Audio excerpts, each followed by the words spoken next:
Hello everyone, welcome to my channel. Acid bases and salts की ये next video है।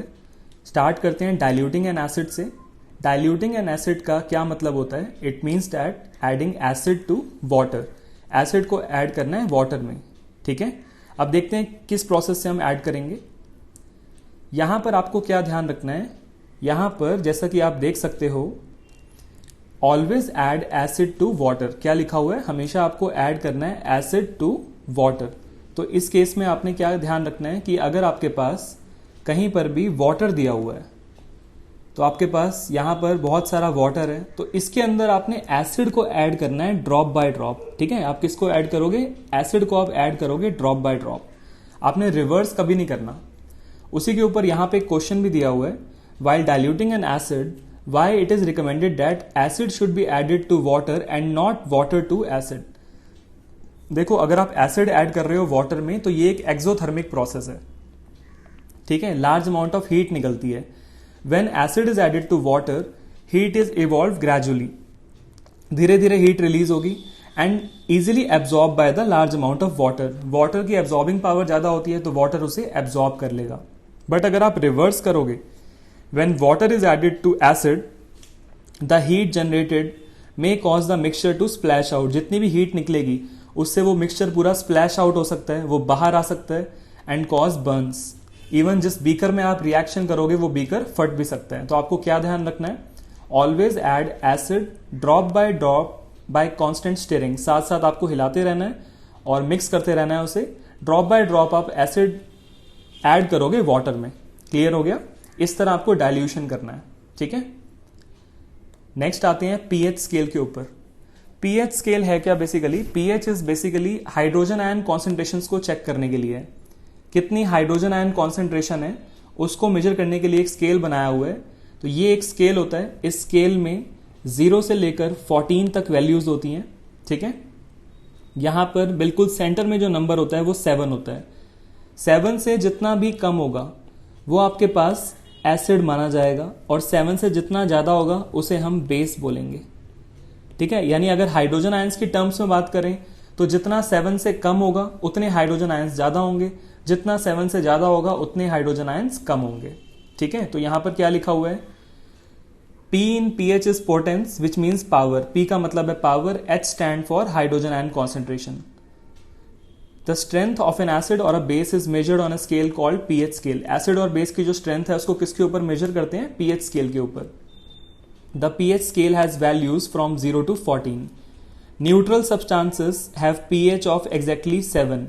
Neutral substances का pH कितना होगा? 7.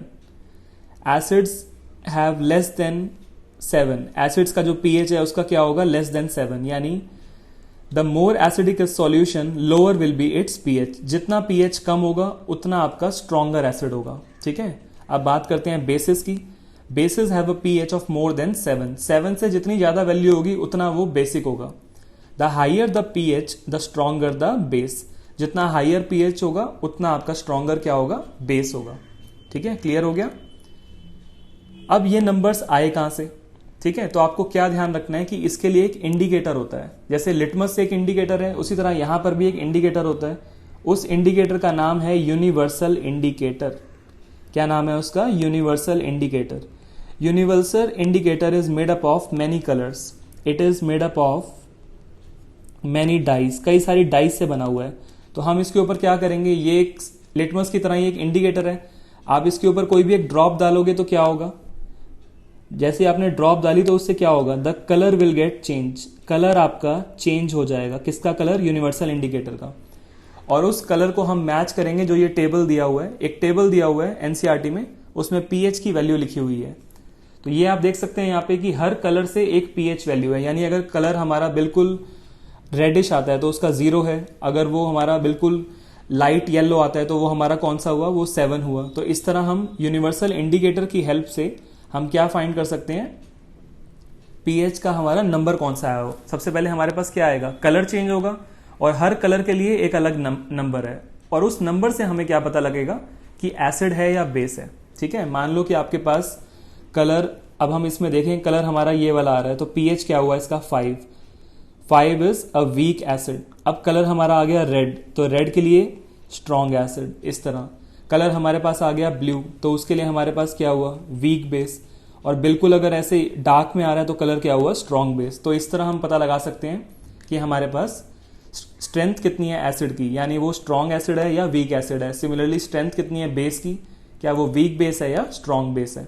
ठीक है, अब इसके यूजेस क्या क्या हैं, क्या क्या इसकी एप्लीकेशंस हैं हमारे डेली लाइफ में, वो देखते हैं। Importance of pH in our daily life. First is pH in our digestive system. हमारे डाइजेस्टिव सिस्टम में क्या होता है, देखिए यहाँ पे, आज stomach produces hydrochloric acid, stomach produce करता है hydrochloric acid which help in digestion of food. But कभी कभार क्या होता है, ओवर ईटिंग हो जाती है। Due to over eating excess of acid is produce, बहुत ज्यादा एसिड प्रोड्यूस होता है विच कॉजेज इनडाइजेशन, जिससे क्या होता है, इनडाइजेशन। अब उसके लिए हम क्या लेते हैं, उसके लिए हम कुछ टैबलेट्स लेते हैं, जैसे कि इनो हम यूज करते हैं। तो उस केस में क्या होगा हमारे पास, to overcome this we use antacids. जो हम टैबलेट्स यूज करते हैं वो बेसिक होती है नेचर में, उसे बोलते हैं antacids. So antacids are basic in nature. वो क्या करेगा, बेसिकली न्यूट्रलाइज कर देगा एसिड्स को। बेसिस रिएक्ट करेगा एसिड के साथ और उसे क्या कर देगा, न्यूट्रलाइज कर देगा। These react with the acids and neutralise them, thereby giving relief to the person. उसे पर्सन को क्या मिलेगा, रिलीफ मिलेगा। अब कौन कौन से कॉमन एंटासिड्स हैं, कॉमन एंटासिड्स हैं आपके पास like milk of magnesia and baking soda. ठीक है, तो ये एंटासिड्स क्या होते हैं, these are basic in nature. जो भी एसिड्स होगा उसको न्यूट्रलाइज कर देगा और हमें रिलीफ पहुंचाएगा। नेक्स्ट यूज देखते हैं, टूथ डीके। टूथ डीके यानी जो दांत का सड़ना होता है उसके बारे में दिया हुआ है। Tooth decay starts when the pH of the acid formed in the mouth falls below 5.5। जब हमारे माउथ में जो एसिड बनता है वो 5.5 से अगर नीचे चला जाएगा उसका पीएच, तो क्या, तब उस केस में हम क्या बोलेंगे, टूथ डीके।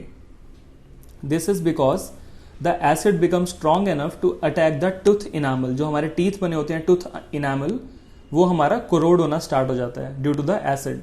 इसको प्रिवेंट करने के लिए अगर हम दोबारा से बेस यूज करेंगे तो ठीक हो जाएगा। तो कैसे है प्रिवेंशन, वो देख लेते हैं।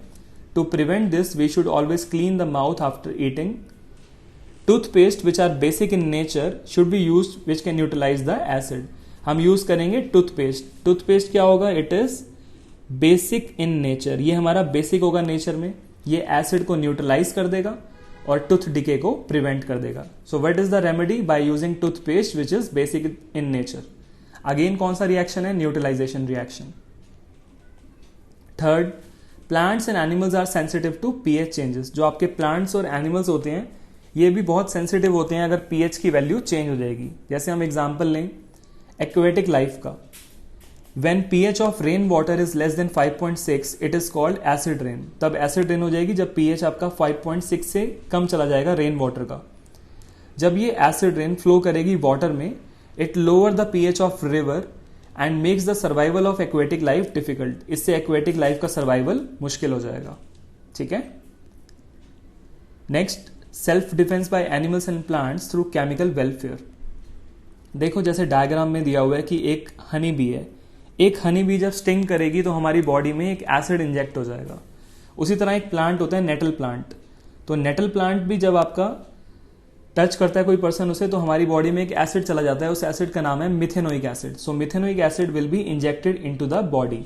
ये एक एसिड है और इससे बहुत ज्यादा पेन होगा। तो इसको रोकने के लिए हम क्या करेंगे, it can be neutralize by rubbing baking soda on the skin, because baking soda is a base. ये बेकिंग सोडा आपके पास क्या है, इट इज अ बेस। हम एक बेस अप्लाई करेंगे जिससे क्या होगा, जिससे आपका जो एसिड है वो न्यूट्रलाइज हो जाएगा। सिमिलरली बी स्टिंग वाले में भी क्या हो रहा है, एसिड इंजेक्ट होगा, मिथेनोइक एसिड, और पेन होगा और इरिटेशन होगा। तो इसके लिए अगेन हम एक माइल्ड बेस यूज करेंगे बेकिंग सोडा, जिससे कि हमें रिलीफ मिलेगा। Again neutralisation reaction. नेक्स्ट है आपका soil, pH and plant growth. अब सॉइल जहां पे फार्मर्स अपने प्लांट को ग्रो करते हैं वो भी अगर बहुत ज्यादा एसिडिक या बेसिक होगा तो उस केस में क्या होगा, प्लांट्स भी ठीक से ग्रो नहीं कर पाएंगे। ठीक है, क्लियर हो गया। तो अगर सॉइल बहुत ज्यादा एसिडिक है, if the soil is too acidic then it is treated with materials like quick lime और स्लेट लाइम और chalk, because these substances are basic in nature. All these materials are bases which react with excess acid present in soil and reduce acidity. ये जितने भी substances आपने add किए ये basis हैं, ये आपके एसिड से रिएक्ट करेंगे और उसे न्यूट्रलाइज कर देंगे, जिससे आपका जो प्लांट है वो इजीली ग्रो कर पाएगा। सो ये जो क्वेश्चन है वो काफ़ी इंपॉर्टेंट है, एग्जाम में अक्सर आता है, what are the applications of pH. I hope आपको क्लियर हो गया। नेक्स्ट देखते हैं। नेक्स्ट कुछ क्वेश्चंस दिए हुए हैं पीएच के ऊपर, जैसे कि फर्स्ट क्वेश्चन है, you have two solutions A and B, the pH of A is 6। PH आपका ए का दिया हुआ है 6 और दूसरा पीएच आपका बी का दिया हुआ है 8। आपसे पूछा हुआ है which solution has more hydrogen ion concentration, और सेकंड क्वेश्चन है which one of this is acidic and which one is basic. 7 से अगर कम पीएच होगा तो क्या होगा हमारा एसिडिक, 7 से हमारा ज्यादा होगा तो हमारे पास क्या होगा बेसिक। और हमने ये भी पढ़ा है जो फर्स्ट क्वेश्चन है इसका, हाइड्रोजन आयन कॉन्सेंट्रेशन किस में ज्यादा होंगे, एसिड्स में, तो आंसर है A has more hydrogen ion concentration, इसके पास ज्यादा होंगे हाइड्रोजन आयन कॉन्सेंट्रेशन। नेक्स्ट दिया हुआ है fresh milk has a pH of 6। Fresh milk का जो पीएच है वो कितना है आपके पास, वो है 6। How do you think the pH will change as it turn into curd. जब आपका मिल्क टर्न होगा कर्ड में तो कौन सा एसिड बनेगा, lactic acid will get form. किसकी फॉर्मेशन हो जाएगी, लैक्टिक एसिड की। लैक्टिक एसिड बन रहा है यहाँ पे, पहले मिल्क था अब एसिड बन रहा है, तो आप क्या लिखोगे, the pH will fall below 6। PH आपका 6 से भी कम आ जाएगा, ठीक है। PH will fall below 6 due to the formation of lactic acid. Next देखते हैं क्या दिया हुआ है। 5 solutions are given A B C D and E when treated with universal indicator showed pH. इन सबकी अलग अलग वैल्यू आई पीएच की, तो हमें बताना है इन सबकी वैल्यू। देखो नंबर्स को हम एक बार असेंडिंग ऑर्डर में लगा लेते हैं यहाँ पे, 1 4 7 9 11। तो सबसे पहले आपके पास 7 क्या होगा, 7 इज न्यूट्रल, 7 हो गया आपके पास न्यूट्रल। उसके पास क्या पूछा आपसे, स्ट्रॉन्ग एसिड, तो ये वाला हुआ आपके पास स्ट्रॉन्ग एसिड, तो स्ट्रॉन्ग एसिड कौन सा हुआ आपके पास 1। फिर वीक एसिड, वीक एसिड हुआ आपके पास 4। 7 से जितना भी कम होगा वो आपके पास एसिड है। अब 4 आपके पास वीक एसिड है और बिल्कुल जो लोएस्ट वैल्यू होगी वो आपके पास स्ट्रॉन्ग एसिड है। बेसिस में हमारे पास उल्टा हो जाएगा, बेसिस में क्या होगा आपके पास, बेसिस में आपसे कौन कौन से नंबर है 9 और 11, तो जितना ज्यादा होगा वो स्ट्रॉन्ग बेस है। तो स्ट्रांगली अल्कलाइन कौन सा हुआ, स्ट्रांगली अल्कलाइन हुआ 11 और वीक बेस कौन सा हुआ आपके पास 9। ठीक है, क्लियर हो गया। नेक्स्ट देखते हैं, which of the following types of medicine in use for treating indigestion. Indigestion यानी एसिडिटी के लिए कौन सी मेडिसिन यूज होगी, अभी हमने पढ़ा antacids which are basic in nature. Next है a solution turns red litmus blue. अगर ये रेड लिटमस को ब्लू में चेंज कर रहा है तो इसका मतलब वो बेस है, क्योंकि बेसिस की प्रॉपर्टी होती है रेड को ब्लू में चेंज करना। तो इसका पीएच क्या होगा, it's pH is likely to be, अब बेसिस का पीएच क्या होता है, it is more than 7, so answer will be 10। So I hope ये सेकेंड वीडियो जो कि पीएच के बारे में थी ये आपको क्लियर हो गई होगी। और अगर आपको ये वीडियो अच्छी लगती है तो आप इसको लाइक कर सकते हैं और शेयर कर सकते हैं, बाकी आप चैनल को सब्सक्राइब भी कर देना। Thank you.